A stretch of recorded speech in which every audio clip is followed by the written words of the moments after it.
I was expecting you to go longer with that, but I was usually, yeah, wasn't sure if you want me to. No, it's fine. But happy Extreme Rules, Gabe.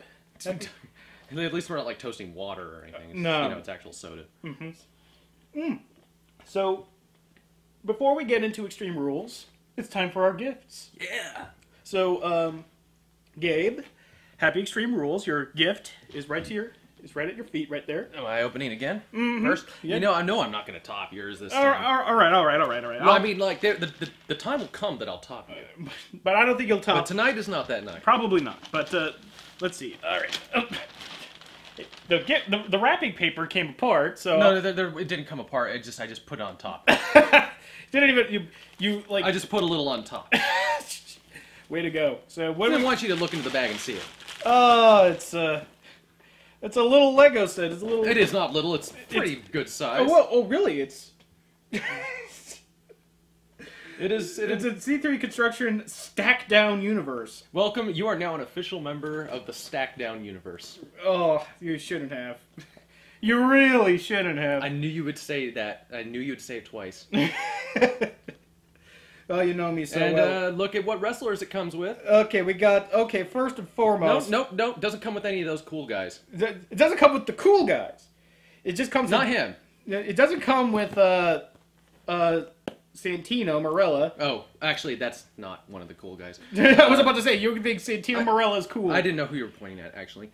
No, I thought that was just another guy. No, that's Santino. That's Santino. Okay, well, you don't got that guy. You don't got whoever the. Who the fuck is that anyway? I think that's Oh, that's Zack Ryder.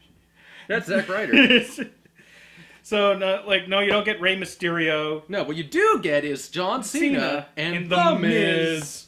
So this must have been around 2017, like the WrestleMania 27, rather. And look at the face on those things. Let's get a little close up on that. Yeah, The Miz looks like kind of like the Punisher. He wishes he were the Punisher. He does punish us. Damn. Just... Hey, come on, you couldn't have gotten me the one with Kofi Kingston and Sheamus? You couldn't have done that? Of course you couldn't have. No, I couldn't have. No, I mean, like, I'll take the John Cena, but the Miz, come on. Come on, man. So what do we got? Something else down here. Yeah, yeah. Your opener. You forgot your opener. Ugh. More of these goddamn dog tags. Did you just clean out the fucking aisle with these dog tags? You're just going to give these plastic dog tags to me every single pay-per-view from now on? Is that what you're going to do? I abstain. You plead the fifth is what you mean. Jesus fuck. Alright, open your goddamn gift. It's simple, but effective. This is going to be ultra hipster lame. So, open it up. Just open it. Just a little. Just open it. Just open it.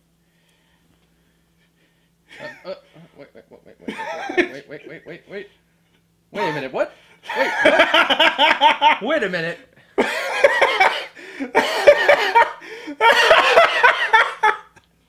What the fuck? What? Wait, what? Is that? What the fuck is this shit? Magic activewear. Who the fuck is that? You don't remember Buff Bagwell? Buff Bagwell? Yeah. You know, he's buff, and he's got the stuff. Wait and the a minute. ladies can't get enough. Oh my god. He's Buff Bagwell, the Vampiro Slayer. Copyright 2011. I've never even heard of this guy. Who the fuck is Buff the Vampire? I thought I knew everything vampire wrestling related I already know about. Apparently I don't know about this. All right, I'll explain. Once upon a time, when the WCW was bought out by WWF, a lot of contracts were not bought out. So Jimmy Hart, legendary manager, you know, the guy with the bullhorn, used to manage Greg the Hammer Valentine. Yeah, that guy. He got a bunch of wrestlers who were kind of kicked out of the WCW, including I think like Hulk Hogan, Roddy Piper. They said, why don't we start our own promotion? We call it the XWF. And they taped some pilots. It went over. Wait, the XWF? That sounds very eerily familiar. Yeah, I know, but the XWF. So they got a lot of WCW talent to wrestle in the promotion. And they taped it for some pilots, and they gave it to networks. And it's like, hey, look, we got all these legendary wrestlers, and we got some new talent here. Why don't we can have something that goes against WWF? But then WWF got wind of this, and so Vince started buying out the contracts of every single one who was involved with XWF. He bought out Roddy Piper. He bought out, I think he... That was around the time. And these guys were trying to stick it to them. Yeah. So you would really have to buy them out. So he put all of his, I guess, XFL money into those guys. Yep, he did. So like so how's this come back to this? But the story goes is that Jimmy Hart sends them a pilot. Network says, "We love this. We especially like this guy." It's like, well, he's no longer with the promotion. It's like, oh, fuck you then. Go bye. And the XWF folded before it even began. So. And that is amazing. Yeah, I know. So flash forward to about 2006 or 2007, where they took the old pilots that were never broadcasted and they just put it to DVD, and they tried to sell merchandise off the wrestlers that they did manage to sign. Which one of them was Buff Bagwell and Vampiro. There was a WCW talent called Vampiro. Okay, so and he's actually an announcer for Lucha Underground right now. Okay, so I take it he won a match against Vampiro? I guess, and I've never seen that's why he's the... I've never seen the XWF matches. I didn't know if they were planning to have some kind of brawl, but this shirt was... I mean, I would hope the two had a feud. Yeah, me too, but apparently back in 2011 there was trying to do another resurgence to try to capture the XWF brand. So they made a bunch of merchandise off of these old tapes that were recorded over a decade ago. Oh my god. And the XWF has not been heard, hide nor hair since. So if you want the old... I don't know much about WCW at all. I've always been WWE fan. But I thought this was extra appropriate because Buff Bagwell was... It is extra large. But because Buff Bagwell was one of the wrestlers in that Charmed episode where they had to wrestle... Oh my god, was that him? Yeah, that's him. Holy shit, the one with Perry Saturn and... It wasn't Perry Saturn, it was Booker T, Buff Bagwell, and Scott Steiner. Oh, okay. Yeah, but he was... I thought it was Perry Saturn. No. There was that one... Charmed, I don't know if you've seen it or not, it doesn't matter. Charmed, they had an episode of where they had wrestlers, demon wrestlers... have to fight against the charmed ones, the witches, and if whoever lost got sent to hell, but you had to like pin them in the middle of the ring, not because that's the rules or anything, but because that's how they go to hell, because that's where the portal is. You have to get a 3 count and everything, though. Yeah, like... That's the only way to open the portal. Yeah, goddamn WCW. Or something. Yeah, it's really... Oh, man. Goddamn WCW. So, whoring out. So I figured that this is amazing with that context. Oh my god. Yeah. I mean, like if you want to have the ultimate in wrestling hipster cred. Now I got it. The first thing I'm doing when I get home is I'm looking this shit up and I'm gonna watch me some matches. Buff versus Vampiro. He's Buff. This is so shit. Oh my god. But you see, I'd wear this. Just like, look, he's wearing this. Look what he's wearing. I said I'd wear it because at least it's a comfortable shirt. Funny thing is, he's being sour about Roman Reigns, of course, as you do, and he's wearing this the whole time. Of course. I mean, you're such a fucking hipster. And so are you. You're like, I love Roman Reigns. He's so lame. I mean, I'm not wearing this ironically. This thing right here. I know, but you're going to be wearing that ironically because Buff Bagwell was one of the fucking pits of WCW.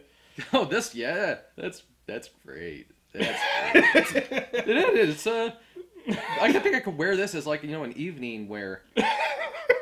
Look at the size of it. I know, like they only had like smalls or one extra large. Small is actually my size now, so that would have worked. Oh well. I could have worn it as like a muscle shirt,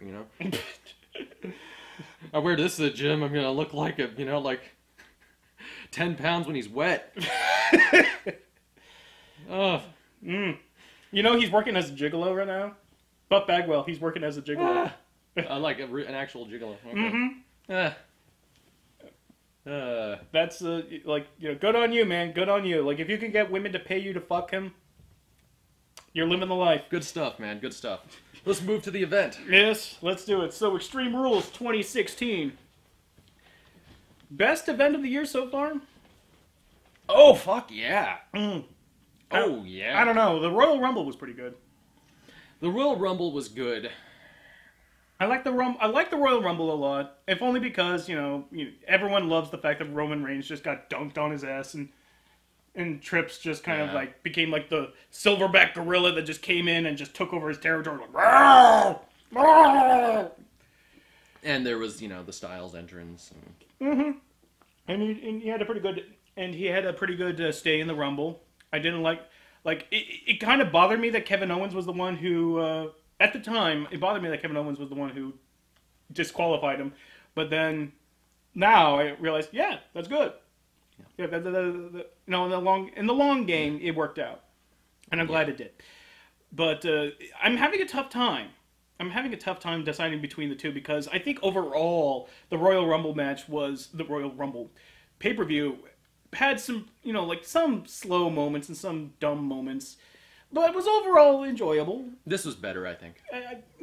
This had, here's the thing, it maintained a general high level of enjoyment, not too many peaks or valleys. This had way high peaks, and a lot of them, but way low down valleys for me.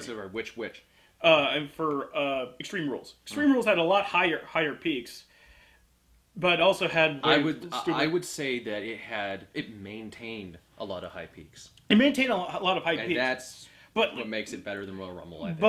But there was no moment in the Royal Rumble that matched the low moments of Extreme Rules. So that's why I'm having difficulty. Let's remind the matches following up to the Royal Rumble and in the Royal Rumble. Well, because I'm having trouble recalling at this point. Well, the fact that you're having trouble recalling them is good because you remember bad spots. Yeah. You remember them at all. Like, if you look back on a pay-per-view and you just remember enjoying it, chances were it was really, really good. Yeah. But you can remember, not Roadblock, but when, in the last pay-per-view, Payback, when that whole, Chicago screw job happened, you will always remember that as being the absolute pig. Always remember that. Absolute pig shit. When something bad happens in a pay-per-view, you instantly remember it. Same thing when, the most awesome things happen. And a lot of awesome things did happen in this pay-per-view tonight, and we will get to all of them. It was just Triple H. That was a circumstance. Triple H, winning over Roman Reigns was a preferable outcome, but it was still a circumstance. And what I appreciated about this event was the skill. There was some really good skill in this one, and I mean, I'm not going to call brutal aggression skill like when get hit over the head with something, but it delivered on many different levels. And I think there's things I want to say to back that up, but I can't because it jumps the cards. I want to start from. Well, yeah, let's begin at the beginning, shall we? And the pre-show, nothing really outstanding about the pre-show. Jerry Lawler, I think, is starting to chafe with his position. I think. Yeah, you really feel it. Yeah, he really wants to say. He really wants to say. You can tell he got bucked upside the ears from last time. Yeah. Because this time he's really reserved, comparatively reserved. I mean, when Jerry, he just flat out says, here, they check you for guns here, and if you don't have one, they'll give you one. And I can just imagine, well, if people were given guns at this event, I can imagine them wanting to use them on fucking Roman. And when we got to that event, I mean, that was just an obvious fact. But when we got to that event, oh boy, I could believe somebody in that audience would use it. Somebody in that audience. Oh yeah. Oh, we'll cover that when we get to it at the end. But other than that, no real. Outside of the opening shot where Booker T. I mean, of course, it's a good thing that Roman Reigns has his always ready. He is already cocked and loaded. But speaking of loaded, Booker T. just couldn't find himself when he was in his swivel seat, and he just kind of spazzes around at the beginning of the pre-show, looking like Spotswood Team America. That was great. He was just shimmying around. He couldn't find the camera for a bit. I was half expecting to see his, dreads hanging upside down as he goes across the frame like that. Swivel chairs are fun, aren't they? Oh yes, they are. But the surprise of this match is that before it was on the card. It said the pre-show was going to feature the U.S. title match, and then that got bumped. that got bumped into the actual main event, and that was thanks for this, time wasting segment. But you know what? I would rather have a time wasting segment on the pre-show than something that should be on the main show on the pre-show, especially you if expect the pre-shows to be full of just filler shit. yeah. Just something to keep, just something to hopefully draw in would-be subscribers and whatnot. But although the bugs, we'll get to the bugs. Yeah. We'll get to the bugs. But the Dudleys just cut this really confusing promo. Like I think they're supposed to be heels, but everything they're saying is right. Mm-hmm. It's like the Dudleys come out and they reinforce what we're already thinking. I guess there's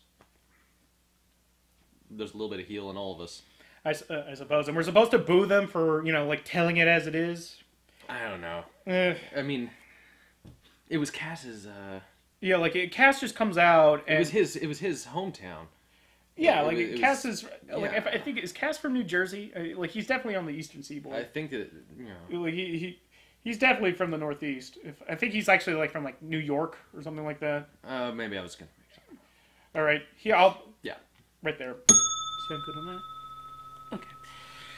But as I was saying, that it's not even really a match. It's just Big Cass comes in, does his doofus thing where he's like, he ate the table and everything on it. He ate the whole plate. He did the food jokes. Yeah, and the you eat too much, you're fat because you eat too much jokes. And he had a short 2-on-1 beatdown of them, and that was it. You know what? If that's what it took to put the U.S. title belt match onto the actual main event, I'm fine with it. This is exactly par for the course as far as the pre-show is concerned. Yeah. Thank you, Cass. I mean, pre-show having a little, Yeah, but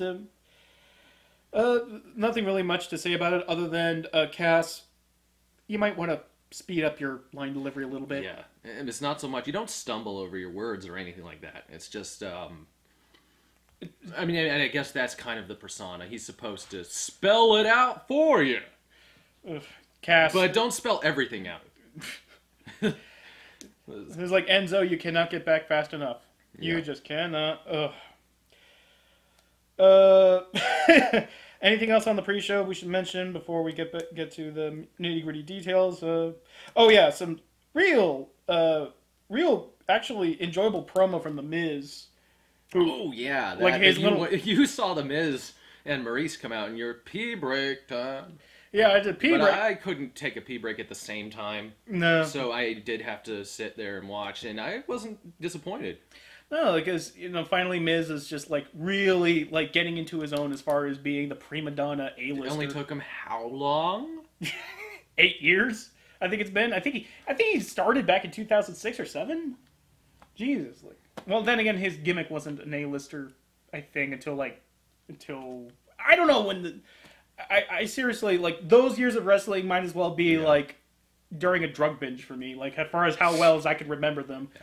I mean, I think Ozzy Osbourne remembers more of the 80s than I remember wrestling during that time. Yeah. Oof. But, so he comes, the promo ends with, he has, this, dramatic monologue, and there's music in the background, and he's hamming it up, and then all of a sudden he's just no, let me do that again. And he has the music cued really again, good. And it's that's it. That is how you do a promo. Yeah. I mean, I've never doubted Miz's ability to be good on the mic. He often is. It's that noxious personality that's, working for him as a heel. And that's why I think he's probably the most effective heel working right now. And considering that he's holding on to a belt, that's he has nuclear heat behind him, and the best kind of nuclear heat. Especially after tonight. Oh yeah, I mean, this is probably the most well-booked heel going right now. I'm just calling it right now. Yeah, it's textbook. Textbook, but it's textbook for a reason. I think Corey. I forgot the context of this, but Corey Graves just blurts out, in apropos of nothing, just blurts out, "This is real life." Oh, that's cute. It's so well documented that wrestling is real, guys. Corey Graves here to remind you that this is real life. That was pretty funny. With the Miz, I know he's supposed to be commenting on like the Miz. This is real. He didn't rehearse that. You know? Oh but yeah, that was the follow up to that. So that was real. This is real life. This is totally not scripted and planned in advance at all. Who would have the gall to? Because that would mean that Miz is the guy playing the guy playing the guy. You know how that goes. Yeah, it was like this Russian doll of logic. Yeah. But lastly, I want to mention about Booker with the dumbest comment of the night, saying that Cesaro reminds him of himself because he too is a 6'5" Swiss man. What is there anything to do with like you and Cesaro? Like even when you were in your heyday, you didn't wrestle like fucking Cesaro. I wonder if they're going to have. Hopefully not. He's not going to. Well, you know, I want to say hopefully he's not going to be commenting in the future because, you know, you kind of get endeared to it. Yeah, you could count on him to say dumb things. Like he definitely is the foil to everybody else that you can always rely on good old Booker to say stupid, pointless shit and make you look really fucking smart. So, I mean, and he is a masterclass on how to make other people smart. Like there's gonna be a best of the Shucky Duckies quack moments of just nothing but him saying like the guy with the belt is going to try to retain the championship tonight. That's what I think's gonna happen. He is the John Madden of wrestling commentary. Oh, you can shimmy a little to your left. I shift to my left now? Yeah. See how much room you got left on the frame? Yeah. See there, right there. I want to be close to you. Mm-hmm. And lastly, with Corey giving a shout out to all the smarks in the audience, trying to basically say like you're not gonna like the end of this show. It's like right back at you, Corey. Whew. But the first match, that first actual match of the evening, was Baron Corbin versus Dolph Ziggler, a rematch of Payback, and nothing really to talk about. Excuse me. Other than I think he's starting to. If he's going to do the super kick, I hope he keeps doing what he did that night, where he didn't just do stomp to tune up the band. He just kind of did like this excited 5-year-old like and then just launched into the super kick. I loved the scream though. You should do that every time. It was just like the Red Brown scream. Like that works for him. Yeah. I mean, like if you insist on using the super kick, because you could do the super kick fairly well, then don't tune up the band. Do the excited 5-year-old Red Brown shimmy dance. Yeah. That he's got all this energy, you know. Mm-hmm. Go ahead. But Corbin wins, as he should have at Payback. More teeter-totter booking, but what can you do?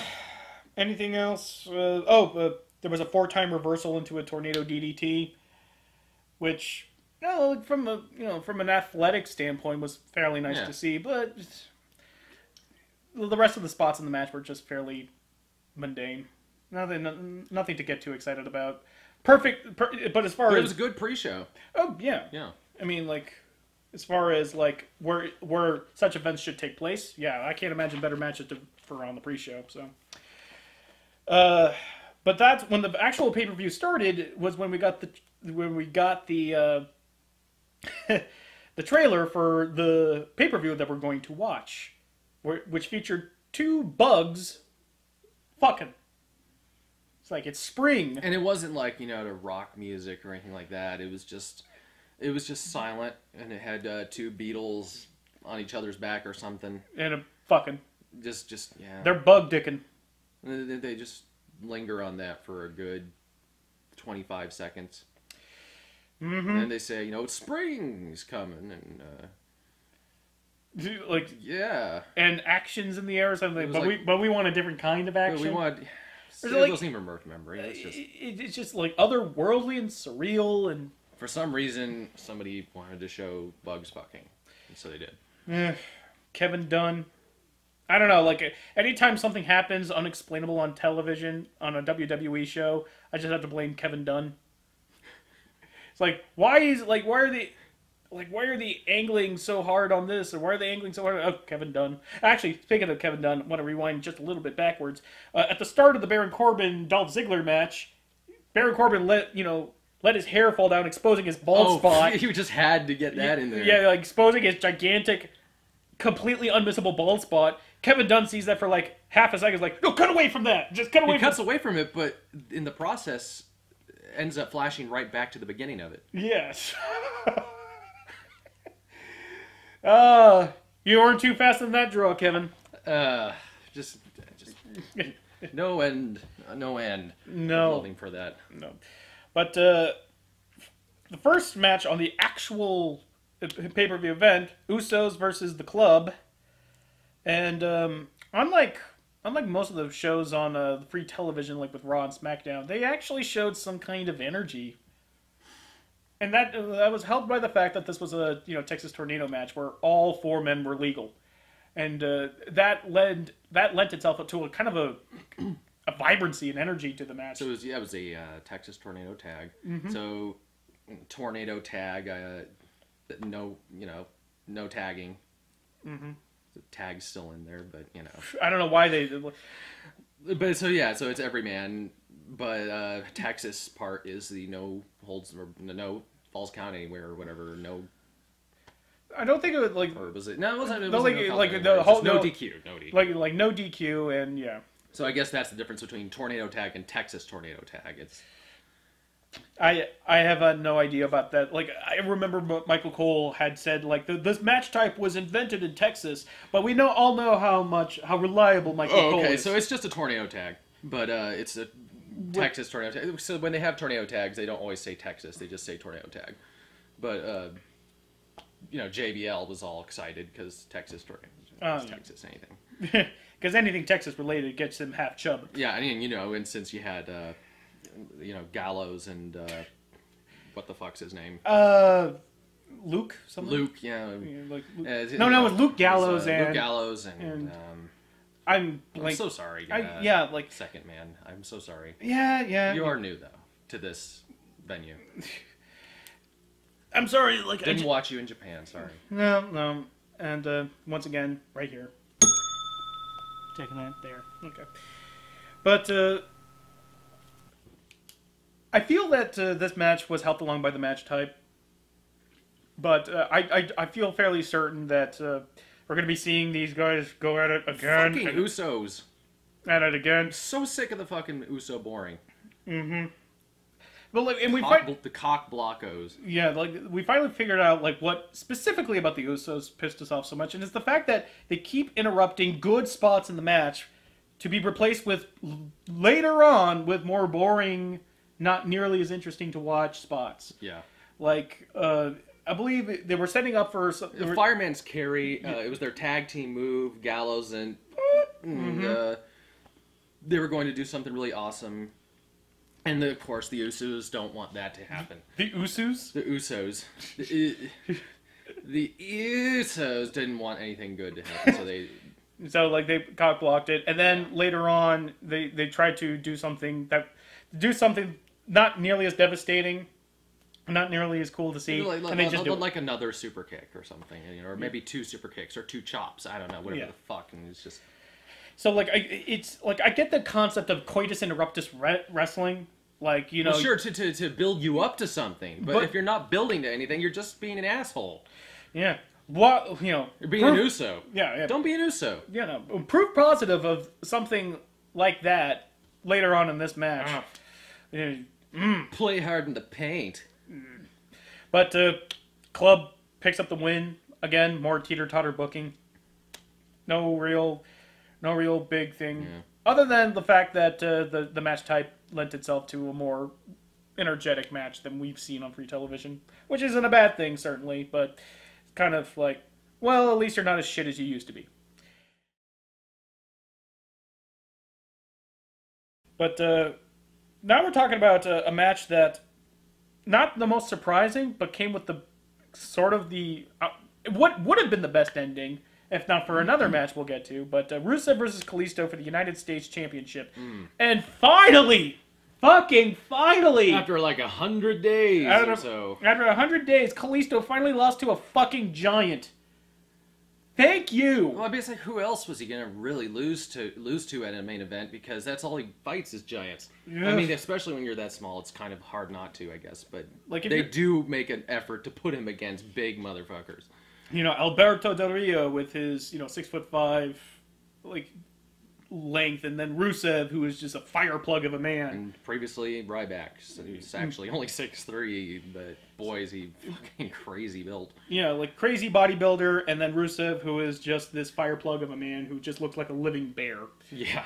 So, the match is fairly benign. More of the goddamn Hurricane Ranas. I got so sick and tired of the Hurricane Ranas all throughout the. Hey, I'll still say at least it wasn't Mysterio. Yeah. But speaking of Mysterio, there was a spot in the match where it looked like he was like Rusev thought for a moment that this was 2011 or 12. I think like where he might have been wrestling Rey Mysterio, because there was a botched kick from Kalisto, and he kind of stumbled along, and then he had to put himself into the ropes. It went against the grain. He went for a kick, he gets hit in the head, and he's like, oh, and he was like, oh shit, I gotta be over here. So he's like, okay, crawl, get myself tangled in the ropes. It's like, maybe you could think that he was just tired and wanted to go lean on the ropes, but that's not what it was. It's not what it looked like. It was clear that he felt like he had a spot to get to, and I was, I didn't even catch up. My mind didn't even catch up. I just immediately thought, oh, Kalisto's going to do the 619 on him, and then I was like, wait a minute, we're not watching fucking Rey Mysterio. We're watching, a good wrestler. You're going to get Here comes the heat. Oh, you're not going to get any argument from me as far as Rey Mysterio is concerned. But so then he's like, oh shit, this isn't Mysterio, this is Kalisto. And then he gets himself out of it. He just goes back into the match and it's like, like this is the sloppiest match, one of the sloppiest matches on the card, including one of the most embarrassing headlocks where I was about to call him Rey Mysterio as well, but when Kalisto backpacks onto him and then tries to choke him, and there's the rope, like for Rusev to grab onto to break for the rope break. And then another awkward moment there. But and Rusev is looking at the rope as if it's 20 miles away. It's on the horizon, but really it's half a foot, and he's a giant motherfucker who has a little guy on his back, and he's been walking with him on his back, but he stops when he gets to the rope, and it's like, ah! Get out of my mind! Get out of my head, Charles! It's like there's a barrier! A psychic barrier! What's keeping me from literally leaning forward 6 inches? It's just awful.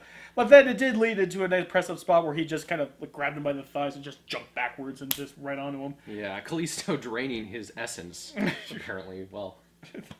Yeah, and another sloppy Hurricane Rana into the steel steps, which I gotta feel there was just no way that could have looked good, not at that angle and not at that velocity. I mean, I think good effort on both people's parts, but overcoming the size gap there was a little bit off.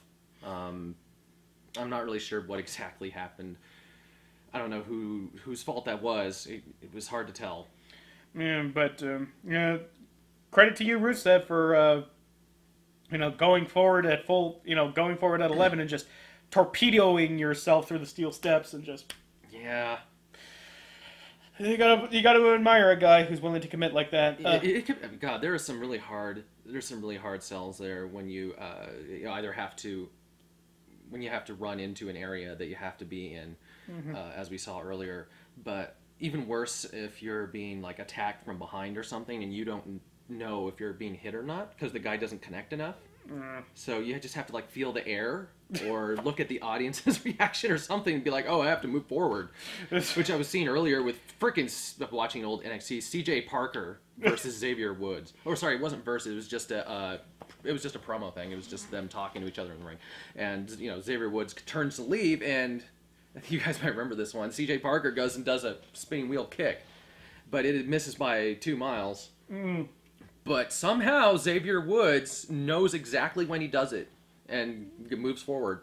Yep. Credit to, like, great in-ring sensibilities that Xavier Woods, and we'll be talking more about that in the next match. But finishing up Rusev and Kalisto, that body drop onto the apron, stiff as fuck, and then followed by the most back-breaking fucking accolade I've ever seen Rusev perform. Oh, that was a great camel clutch. Accolade. Sorry. Mm-hmm. It's not a camel clutch at all. Not when he applies it. No, of course not. Even though people mistakenly call it the camel clutch all the time when they're announcing. But yeah, like getting him all the way to his knees and just, putting all that strain on that poor guy's back. He just taps immediately. Yeah.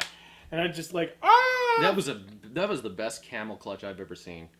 Yeah, I'm saying, I'm gonna say camel clutch because I'm not gonna say that it's the best accolade.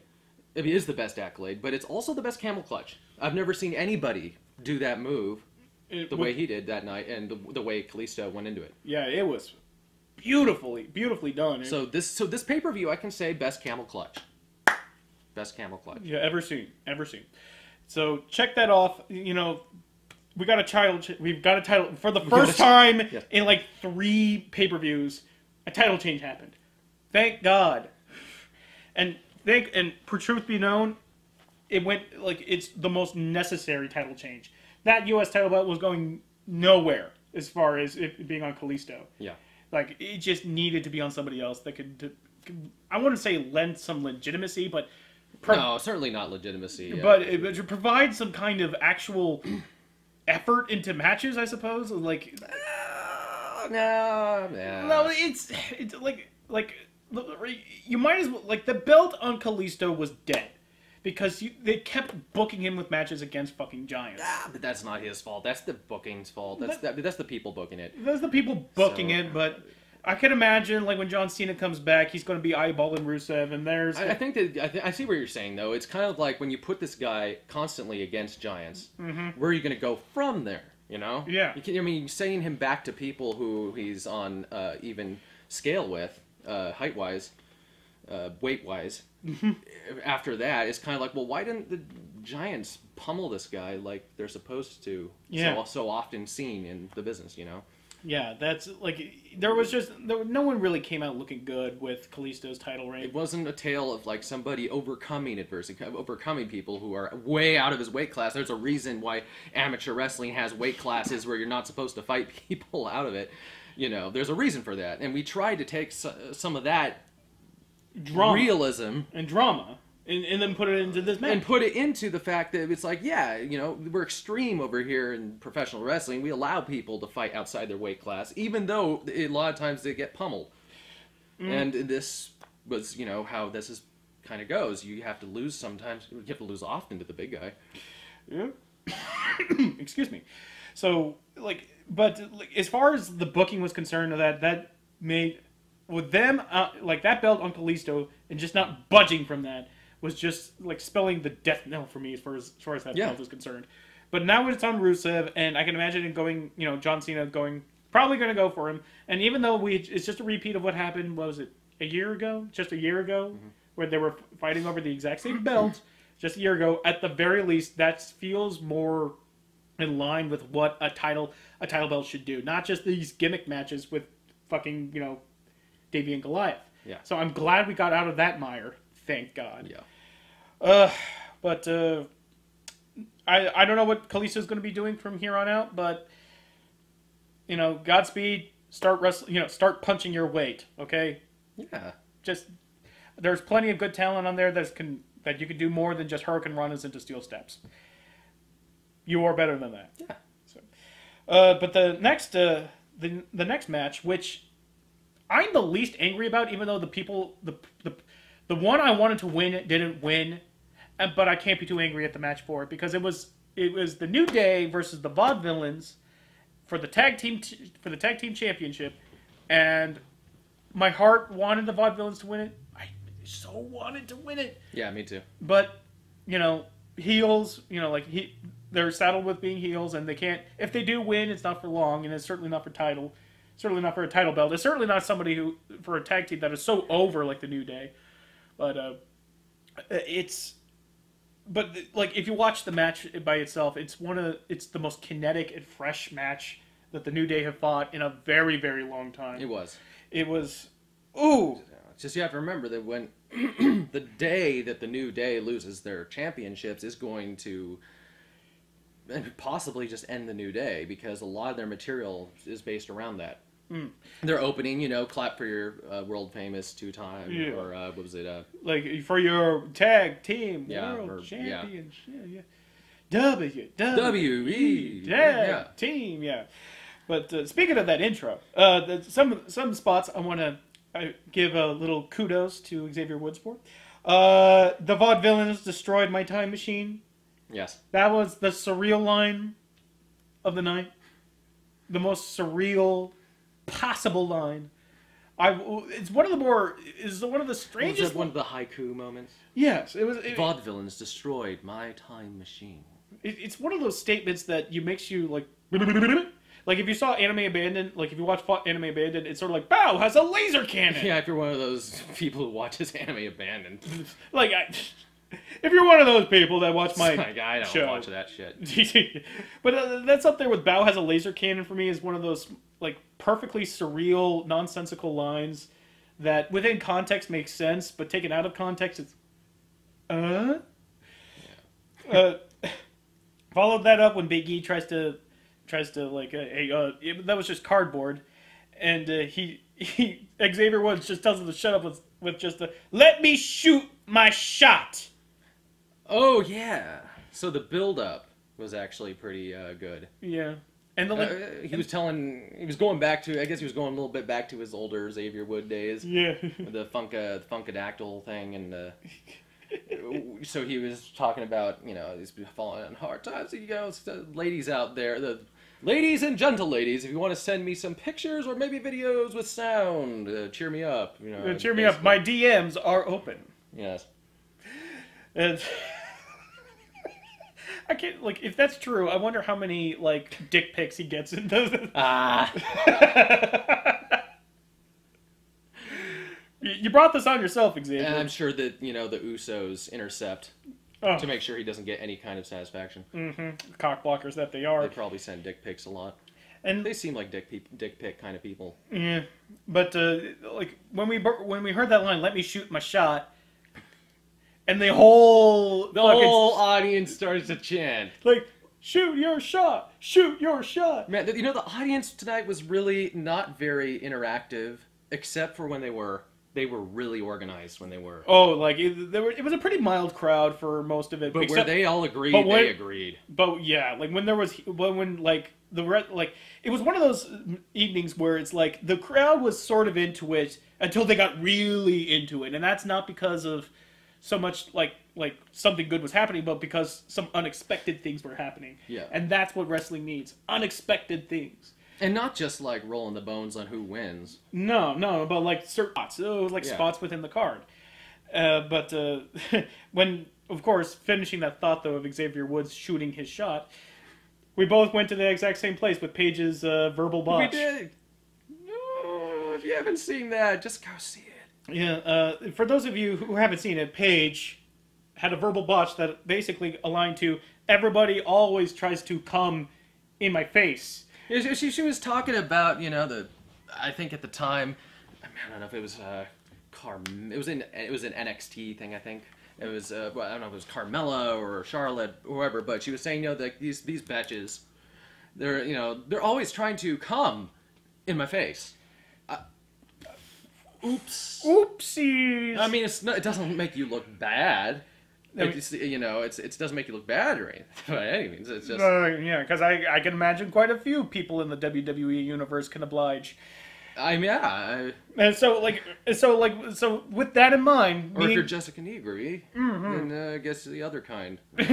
So like me and Gabe, we heard that and we just went right to that. Like, you're gonna shoot your shot in Paige's face, are you? Yep. Especially since Paige was on for like a hot minute, in the pre-show, like at the pre-show roundtable. Yeah. Just there to That's basically. right, she was. She was just there along with Becky Lynch, just to like, hey, we still exist. We still. We're like sweating our asses off at main event that you're not watching, but I'm watching it. I know, but you're my gopher. You're I you're supposed to sniff out the good matches that are buried underneath main event, Yeah. SmackDown, and Raw. and boy, there are some good ones. Fucking Kevin. I said in my last one if you didn't hear it. Kevin Owens headlock match at main event. Some few months ago. Watch it. It is hilarious. It is the most trolling match I've ever seen. That is beautifully done. I saw that and I was just smiling all my way through it. But yeah, but you know what? I really hope that in the face moment wasn't like what started her like downpour of losing matches and being held back. No, Because I mean that's just not fucking fair. no. But But, I mean, there must be something though. There must be some bad blood or something happened because she's really been reined in. She's the youngest women's champion of all time, or Divas champion at the time. Yeah. And I mean, she is really, really good. She's good on the mic normally good on the mic. She's very beautiful. She's very, very, very pale, very different from all the other divas. I'm not going to say she's the anti-diva. She's not. She just wears black and is very pale. But she is very distinguished. She's a skilled wrestler. I don't know what the hell's going on. She's being held back. But going back to the New Day Vaudevillains, several spots in the match I wanted to call out. Aiden English's face crusher, that was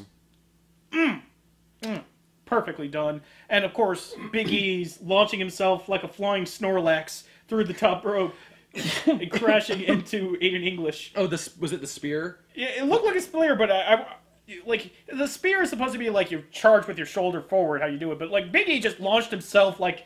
It was like a shoulder block. It was almost like a rhino spear, maybe, like when he's flying. Because he was full vertical, like and full horizontal impact, rather. and this is a big guy, so for him to have so much impact that it literally flings him around, he was going at full speed. Somebody got to bruise that. Oh yeah, that was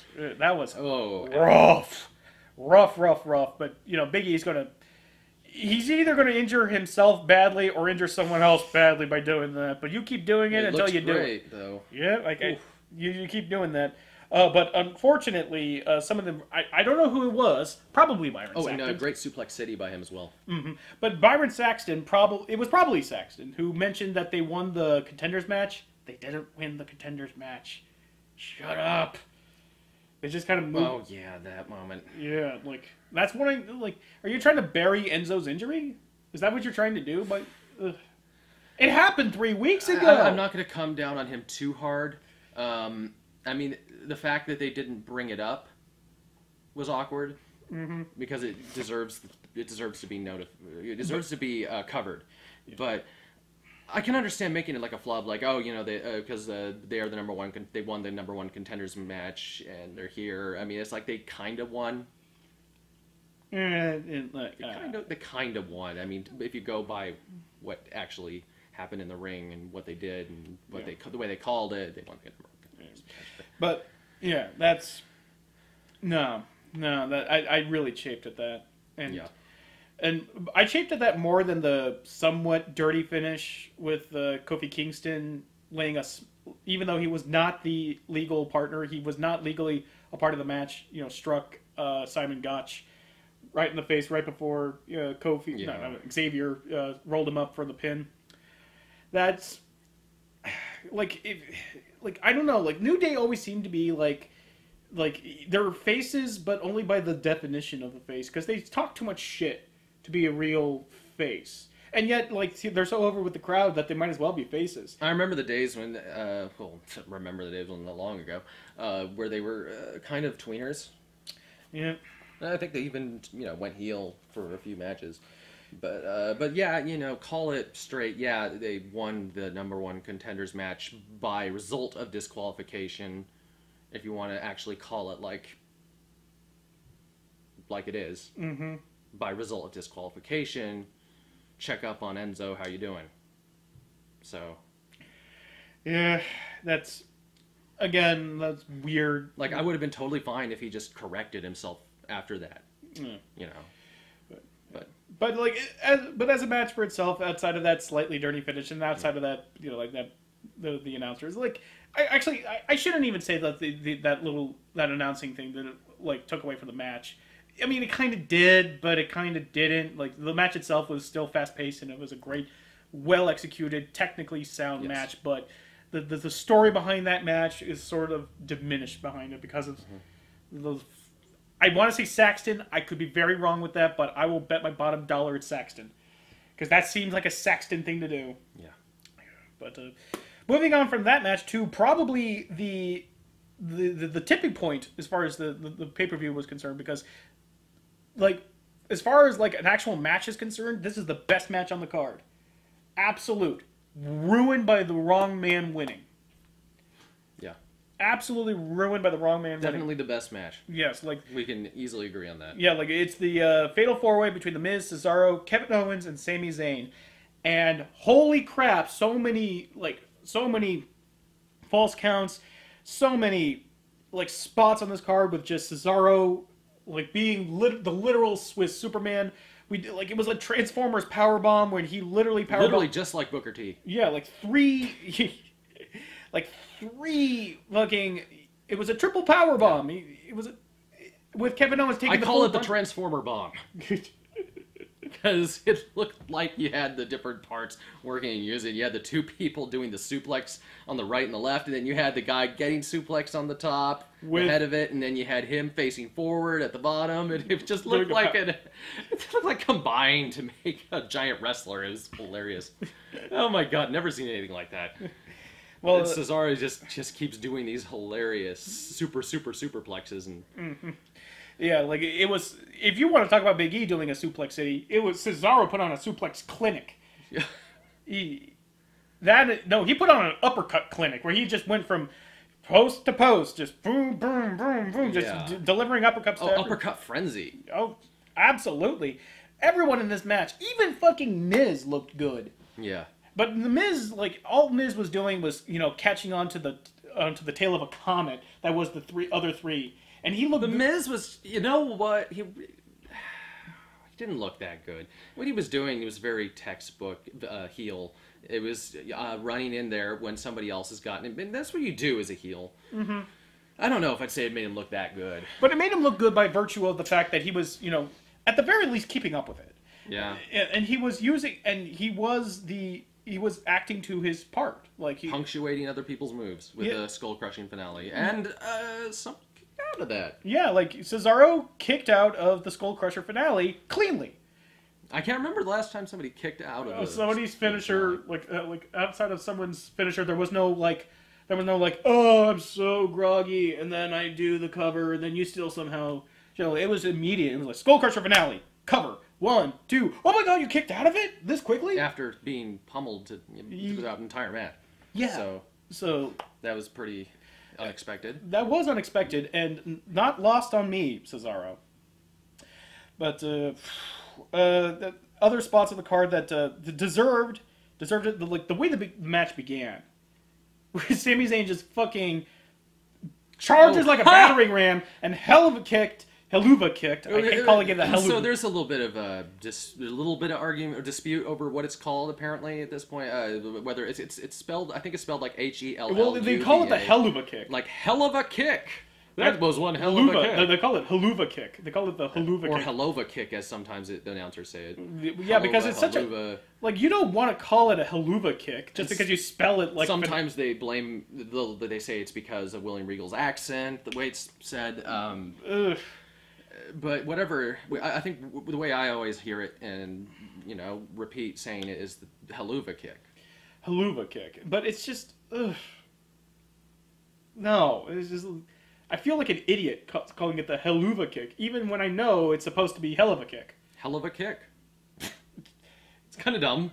I mean, are we going to mince words about, like, the difference between a helluva kick and a big boot and everything in between and a super kick and all the derivations thereof. But at the very least, we know that it's supposed to be hell of a kick, but we constrain ourselves to call it helluva kick. It's like, just to appease idiots, don't you know about helluva? Ugh. In the Middle East, helluva? Not... It actually sounds Icelandic. But regardless of that, regardless of what the move is called, it was such a great moment to open the match where it was just Sammy just gets rid of Kevin, Cesaro gets rid of Miz, and they just have a 2-on-2. Oh, not a 2-on-2. They just have a 1-on-1 for about a good solid 5 minutes, and then the rest of the players join in, and it was like this cacophony of like super kicks, pop-up power bombs. It was like the lead kept shifting. There was like it was Cesaro was leading for a while, then Kevin Owens was leading for a while, and then Sami was like, Zayn did the was fucking referee have some, conducting sticks or something? Because like this was like a symphony. Jesus Christ, yeah, it was a symphony of destruction. It was just a symphony of destruction, and it was beautiful to behold. Everyone was doing what they were supposed to do, and they did it so well. And I can't imagine that match being executed any more technically proficiently. Yeah, and Sammy shaved his hair abs. Left a trail, but and there was still some definition underneath. Yeah. So, I think he heard my I think he heard what I said.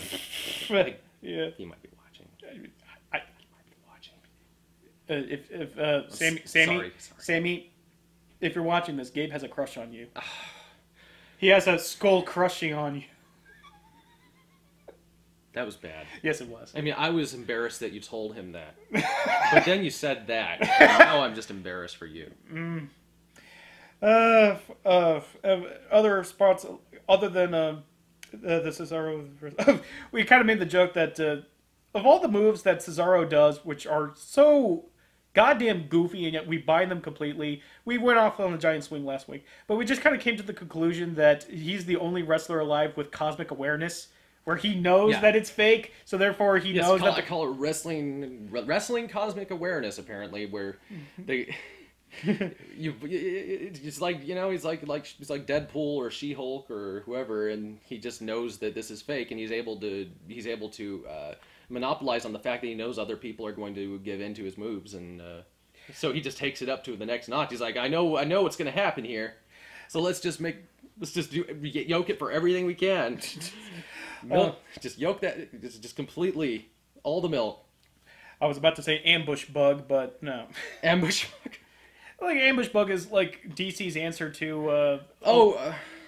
okay. Yeah, ambush bug also had cosmic awareness, but he also had the ability to teleport between dimensions, hence why he has the ability to know he's a comic book character. Anything else around here? Oh, yeah. When The Miz tries to pick up Cesaro, but he put his head a little too close to his crotch as he's trying to pull him up. Oh, we got a little too close. I think, Cesaro, if he had the mindset, could have, headbutted him right in the nads. Kind of looked like Miz was about to fuck him in the ear. It's like, maybe it was Kevin Dunn in the camera angle, or maybe it was... Gonna poke him with his mop? Get it later. Yeah, because that's the next match, actually. Yeah.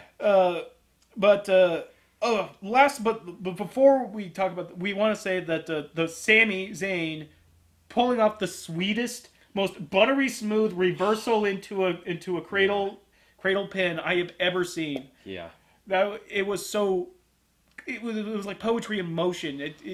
It almost looked like you ever seen that GIF of well, not the Hardy poetry in motion, but actual poetry. Yeah, like if you've ever seen the GIF of the cat and the toast with the butter side down, put it all together, and then they become a perpetual motion device when you're trying to drop it. It looked like that. That's good. That's good analogy. That's a good analogy. I was expecting them to continuously twirl in the air forever. If they had no depth, then they could have just kept going. Just going and going and going and going. It was a beautiful, absolute beautiful. You gotta find that move and just put some symphony music to it, like Beethoven's Fifth or. Really? Beethoven's Fifth? Actually, not Beethoven's Fifth. Like the dun dun dun dun. No, not that one. I mixed up. Fuck! No, Canon. Oh, Pachelbel's Canon. Pachelbel's Canon. Okay, there we are. That's later. Yes, I can imagine a lot of... Adagio in G minor. There you go. Okay, there we are. But, unfortunately, Miz retained by doing the Miz thing, by stealing a win from somebody. And... Alright, as I said, he is the best booked heel working for the company right now, but... you can't expect him to get more heat than he already has. He already has like nuclear stockpiles of heat. Yeah. Yeah, it's just at a certain point you're just spilling over. Yeah, so It's just overworking it. So so the only thing left is like Money in the Bank or something like that, or like I guarantee you, if the Miz goes away for 10 years, like if he takes a Shane nap and he comes back, he's still gonna be the same fucking villain. oh, He's still gonna be just as much a heel as he was today. obviously. That doesn't wear off his kind of heat. That just, that's a part of him now. Yeah, it's just sort of like Hulk Hogan being like the eternal babyface, which was why it was so shocking when he went heel as Hollywood Hogan. But Like you can't turn back the clock and get rid of the fact that you were in Santa. what was it, like Santa's little elf or something like that? I forgot. And was he in the Chipmunk movies too? I think. No, he wasn't in the champ. But you can't. That's gonna follow you.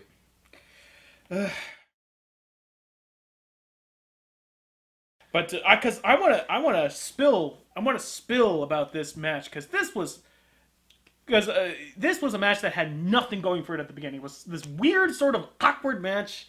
Didn't know where it was going, but then all of a sudden, Dean Ambrose climbs up on the top of the cell, gets a bucket, and he says, "Okay, he's going to use a bucket." Then all of a sudden, he pulls out a black pouch. Yes, they did the little Russian doll thing. Yeah, with us, yeah, like it was a little black pouch. Like that can't be thumbtacks.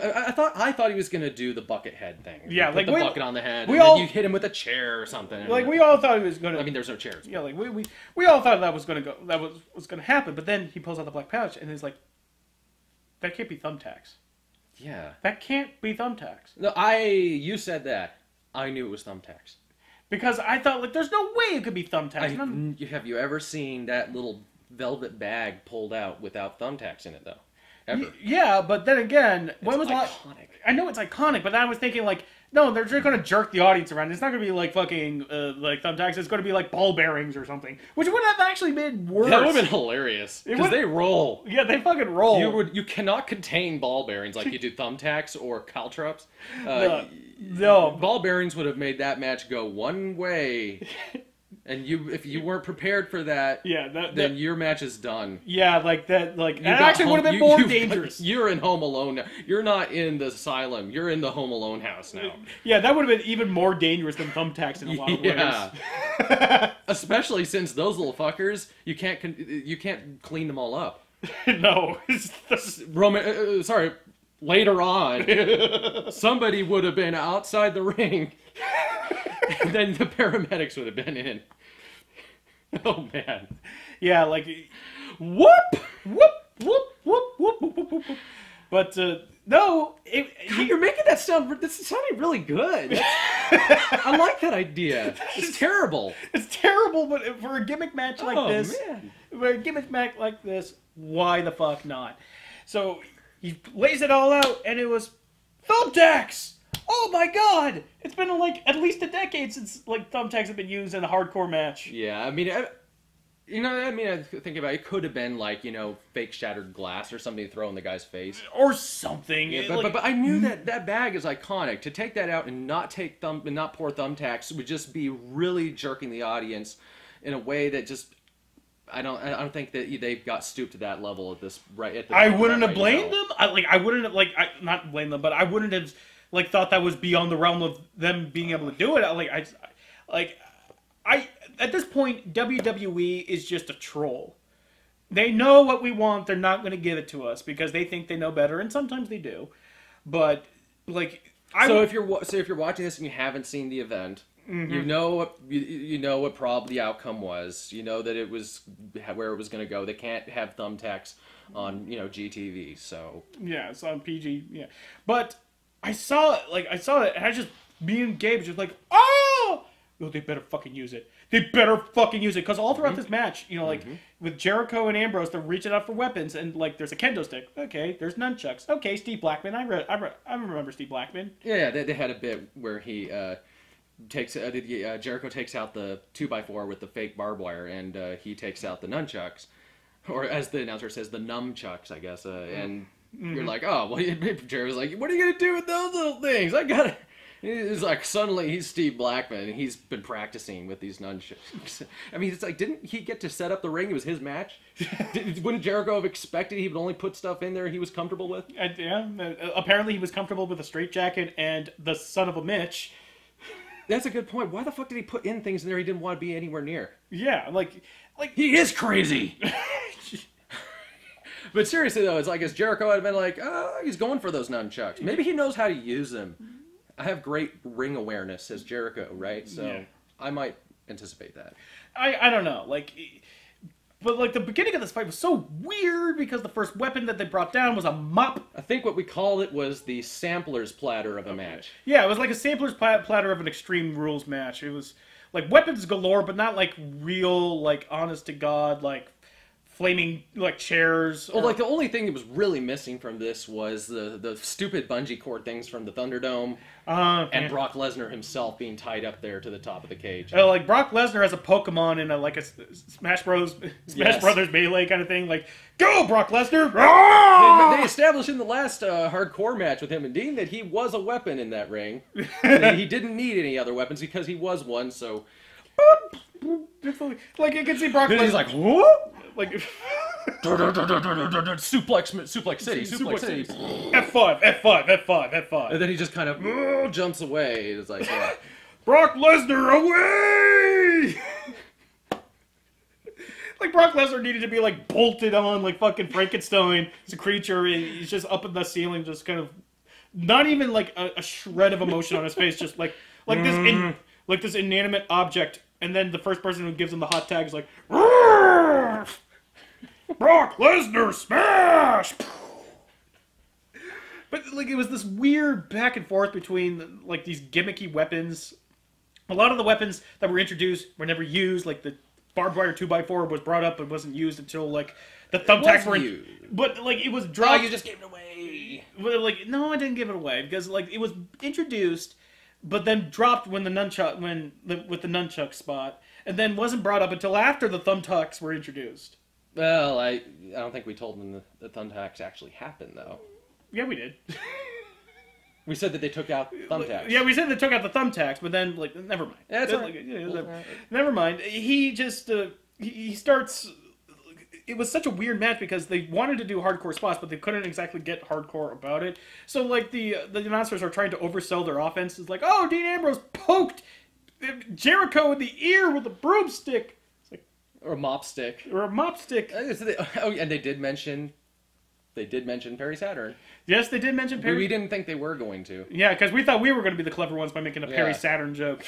It's like, especially when like Ambrose is starting to like wipe up Jericho's face with the mop. It's like, oh, and the puns. Oh god, the puns. Like that's actually like all one of them. It's like, oh, he's mopping the floor with it. We came up with like 30, 50 puns based on everything that's in the like. If this is going to be a gimmick, like match, he's really sticking it to him, or he's gonna mop the floor with him. And then we even switched it around. It was like, yeah, he's wiping in the mat. He's son of a Mitch. They came up with, I think. No. We came up with son. They didn't even come up with that one. Yeah, like oh my god, they come Mitch Jr. and he's like, well, he's son of a Mitch. How do you miss that? Especially if you're going for like these low fucking shelf jokes. That's not. I'm not saying we're clever for coming up with son of a Mitch, but it's on that same level, and at least it's a little bit one rung above. A little. And there's so many puns that he's really branching out. You know, he's. Yeah, like he grabs the Indian strap match. It's like, oh, he's a strapping young lad. Really like, turning a leaf in his career. Yeah, there's just so many. There was just so many drop balls, but thumbtacks happen, and then all of a sudden, oh. Shit, nobody told us thumbtacks were going to happen. And then it became this, like, all of a sudden there was a shot in the arm for the match. It was like, who's going to drop who into the thumbtacks? And it just became like this tug of war, like, who's going to happen? They get so close, but then they get into the walls of Jericho. It's like, no! And we're like, this is GTV, though, so it can't happen. PG. Technically, it's PG, not G. Sorry, PG. This is PG TV, so it can't happen. It can't happen. They're just going to cock block us again. And then... Like we were surprised it actually was well, you know, like, I was like, it had to be thumbtacks, but I didn't think they were going to dump him out. I thought maybe he would get, like, you know, incapacitated before he could. Yeah. But they did dump him out, which already presents a risk. Yeah. Like, because they're in there with the thumbtacks, it's very easy for one of those to get, you know, which is already kind of breaking the PG thing. Yeah. But there he is. But there they are, and now this entire corner of the match, it became like, who's going to get who into the thumbtacks? Who's going to get who into the thumbtacks? And then finally they. It's very. It's like all of a sudden very anticipatory. Yeah, and then all of a sudden, like Jericho grabs the fucking barbed wire 2x4 and starts wailing on him, and we can't tell if it was real barbed wire or not because we didn't see Ambrose's shirt get snagged on. Yeah, that's what you watch for when somebody's wearing like a shirt. I guess that's why they often have somebody wearing a shirt when they're getting hit with it. You can see it snag. To help. Yeah. And if it's not a shirt, then you can usually see some blood when it hits somebody. But we didn't see the shirt snag, so we're thinking might be a gigged 2x4. But when Ambrose picked him up. So Jericho goes for the code breaker. Ambrose reverses it into one of those deadweight pickups, and it looked like a power bomb. I guess technically speaking, it would be a power bomb if you jackknife him into the thumbtacks. Power bomb with legs up here. Oh yeah, and then he just lands on, and Jericho just goes with these otherworldly shrieks. And and with his legs up here, all the weight is on his back. All of the weight. Which, granted, that's where you want. Yes. That's where you want them. You don't want anywhere underneath the thighs or anywhere like that. Let your back take all of the damage because, oh boy, in this case, shot to the arm indeed. Yeah, this was a shot to the fucking arm, and he gets tons of them on the arms. On the arms and up the back. He's shirtless too, just like Randy Orton when he took the thumbtack drop from old Mickles, as he liked to call him.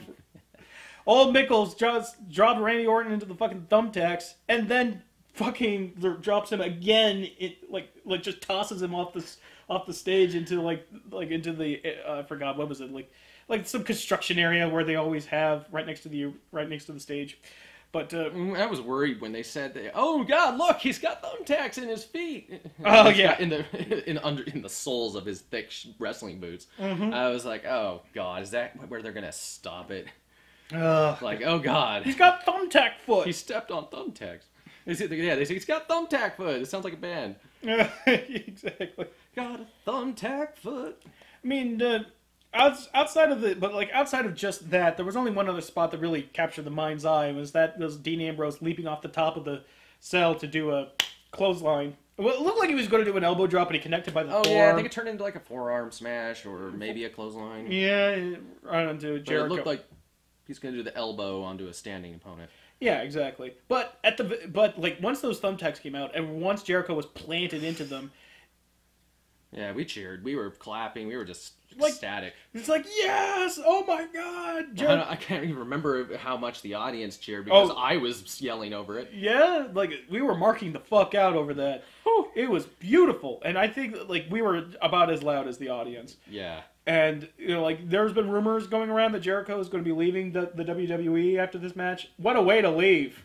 Yeah. I've never known Jericho to ever take a hardcore spot like that. But if you want a good note to go out on, that is a good note to go out on. Yeah. You put Ambrose over the best way possible. Now Ambrose has some kind of legitimacy to his hardcore crazy gimmick that I don't know how far you can go logically with PG wrestling. You can. Oh yeah, and thank you guys. You noticed we called. I called it. It was going to be an Ambrose Asylum match. Yeah.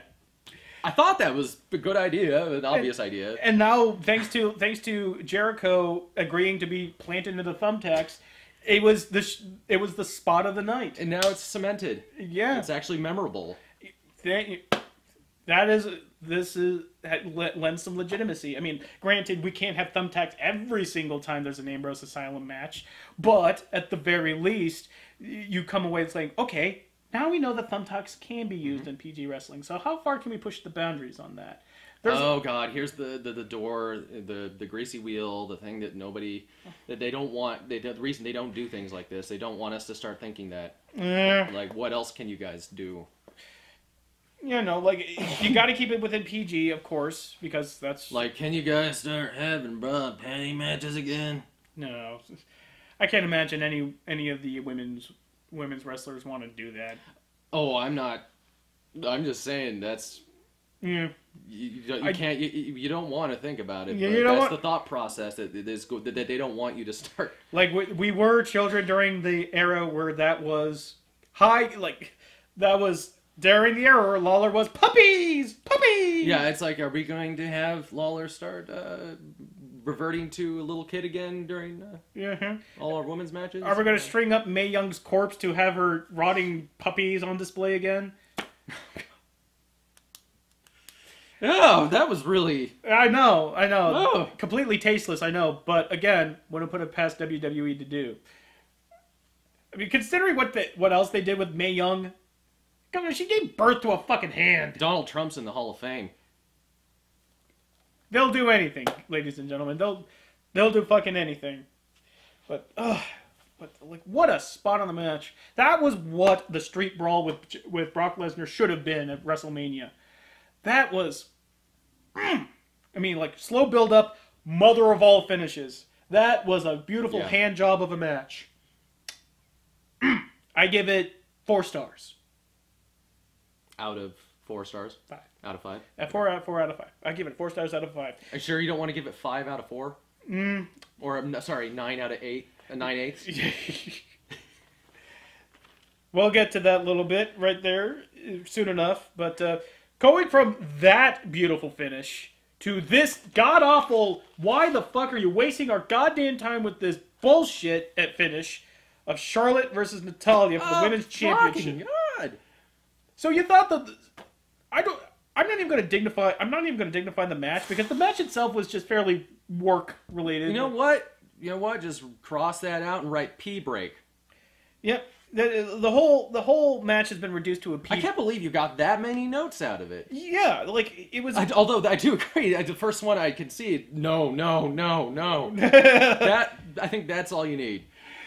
Yeah, but like little bits in this match that I want to quickly comment on, get them out of the way, just so you know. Like, all right. First of all, when you when you work these types of matches with a clear out heel like Charlotte, all right, I get it. Charlotte's a fucking heel. She cheats at the game. She Look at her father. Yeah, exactly. She's the female fucking Triple H reign of terror as far as this belt. She's gonna have this for 2 years at this point, and no one's gonna take it because she'll always find a way to fucking like cheat to win and you know and always come out on top. Yeah, she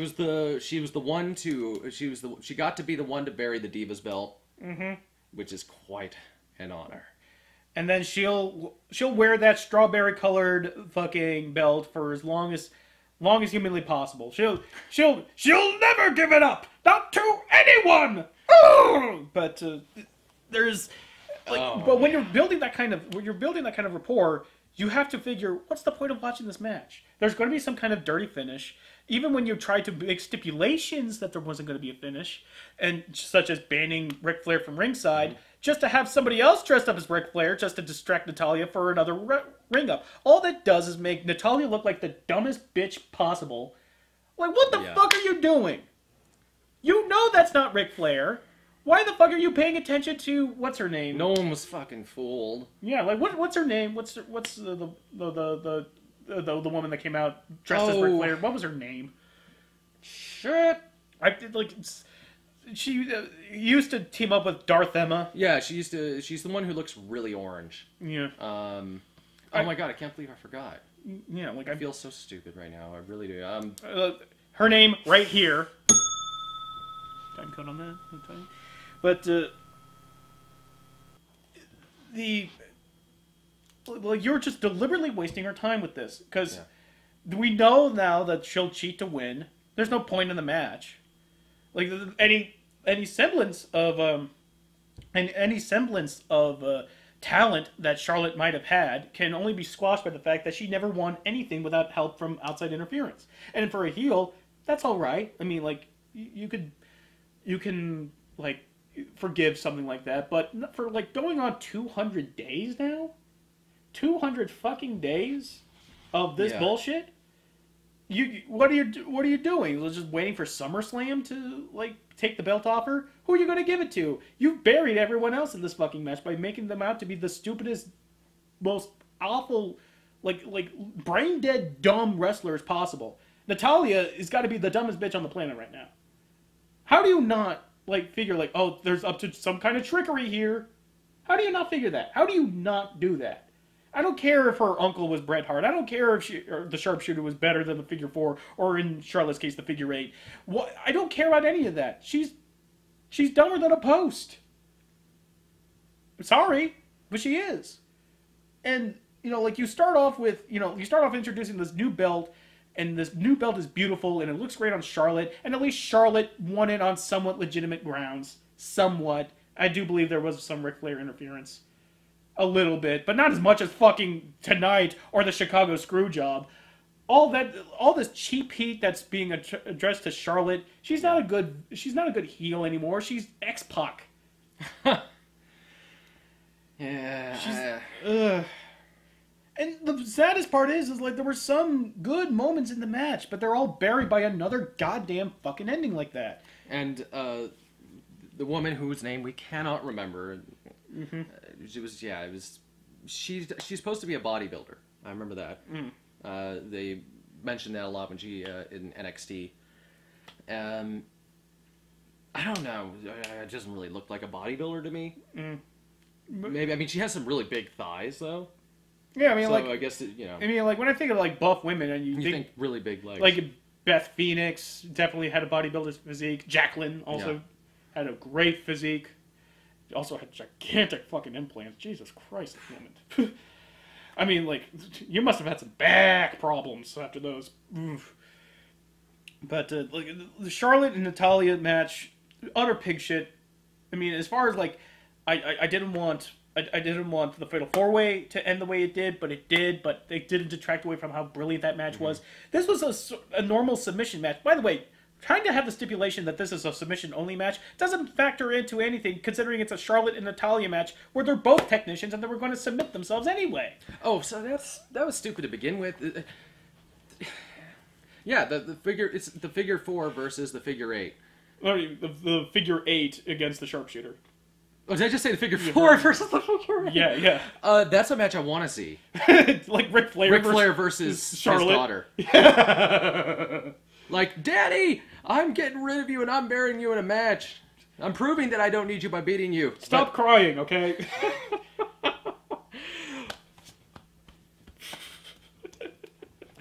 But yeah, he's already gotten slapped. Yeah. But no, the sharpshooter versus the figure 8 is like, yeah, that's their finishing moves. It's gonna fucking be a submission match. So what's with the stipulation this that is it's not Extreme Rules? Yeah, like I get it. Like you can't have women beating each other up with chairs and throwing each other through tables and stuff like men do. Not unless her name was Lita. Not unless she's Lita. Or if Bubba Ray Dudley did that to Trish Stratus. Like, no, you can have men doing that to women, but you can't have women doing that to women. No. Oh God, no. No. Only Bubba Ray can do that because he's heel. I mean, he's face.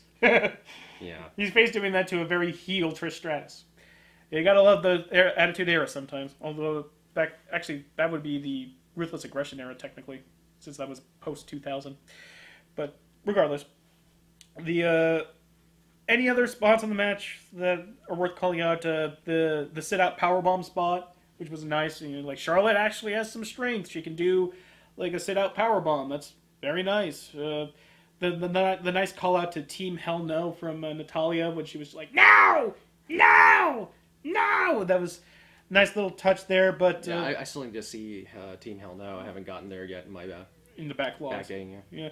But last, there was a confusing point where there should have been a rope break with the sharpshooter, but apparently the ref did not call for the rope. Like, so, like, let go, but Natalya didn't. He just yanked him off the rope.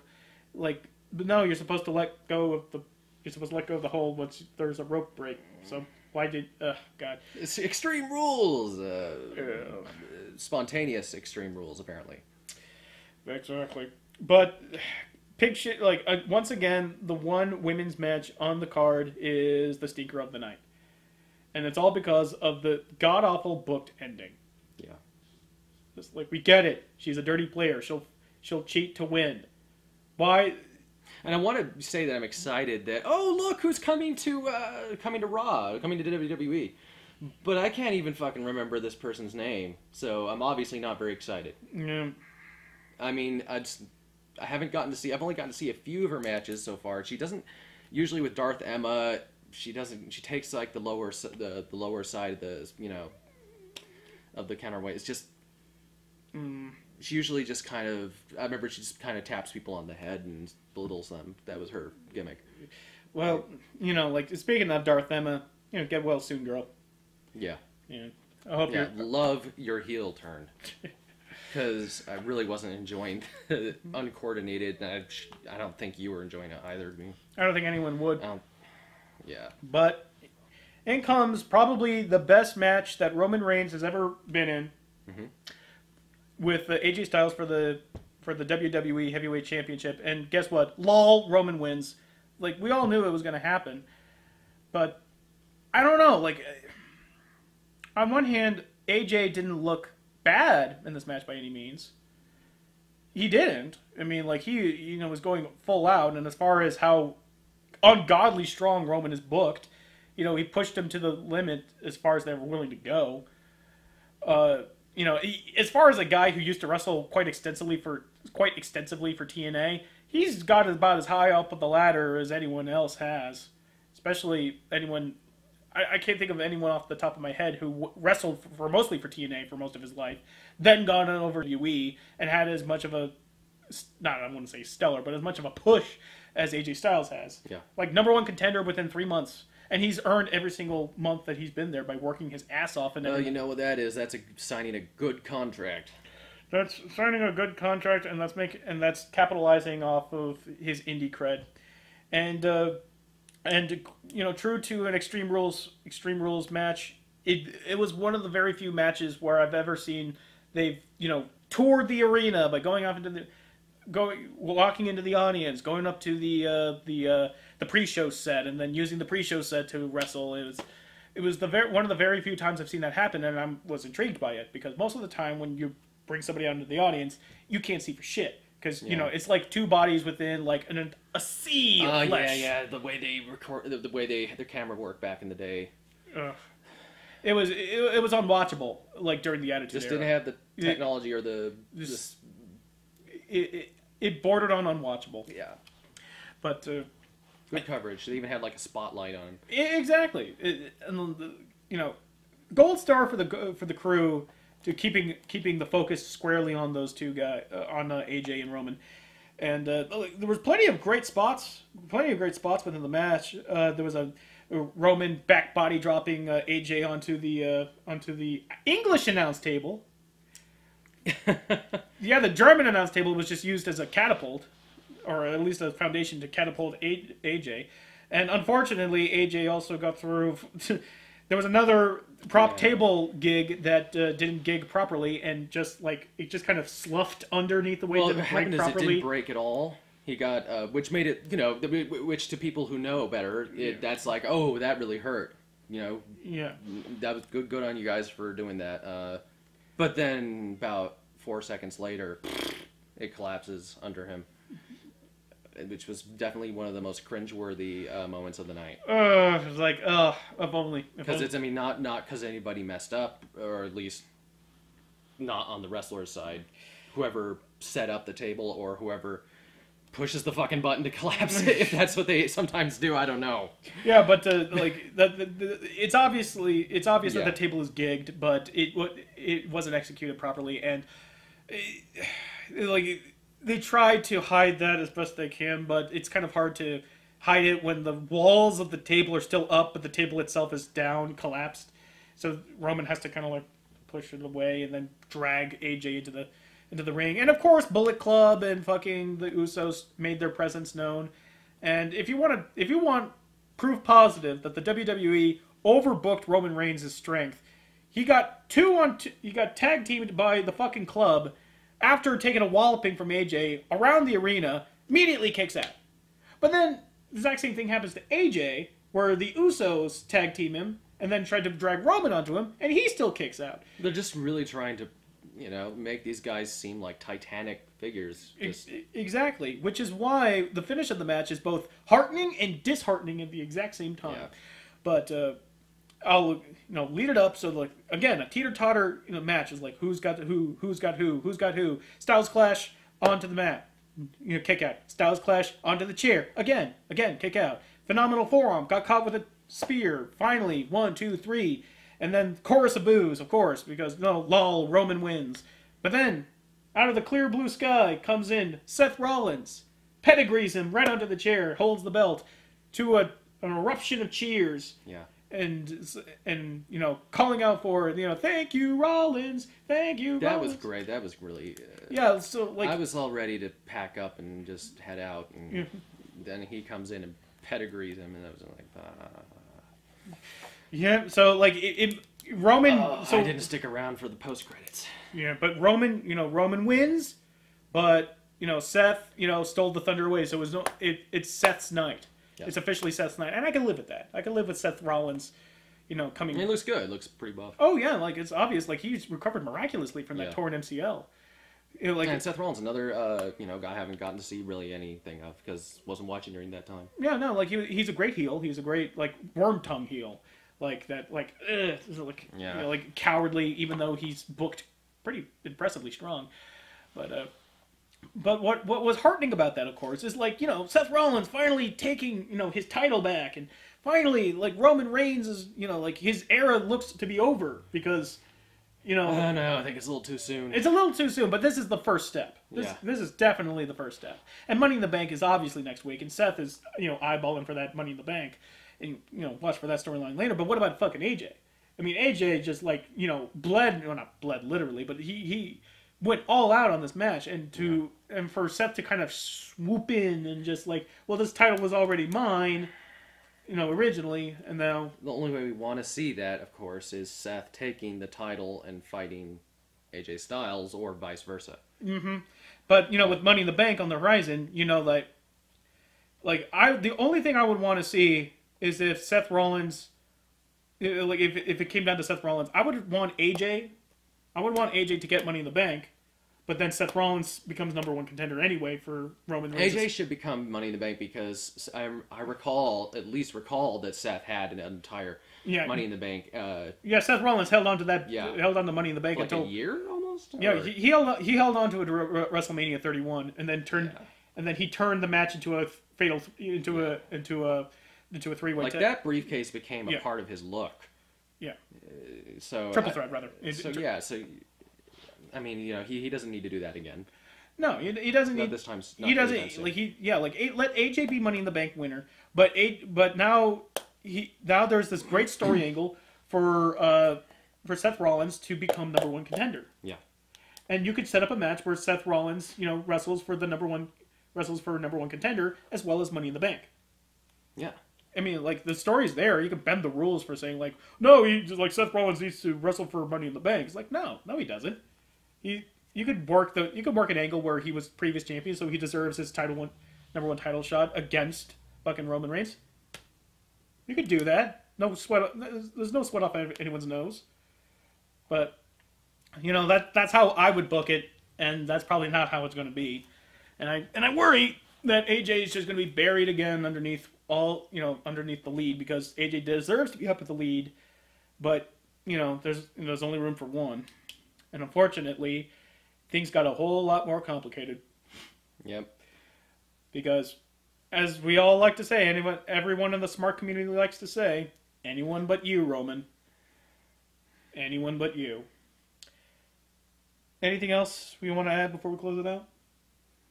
No bad dreams or anything. I've been doing pretty good.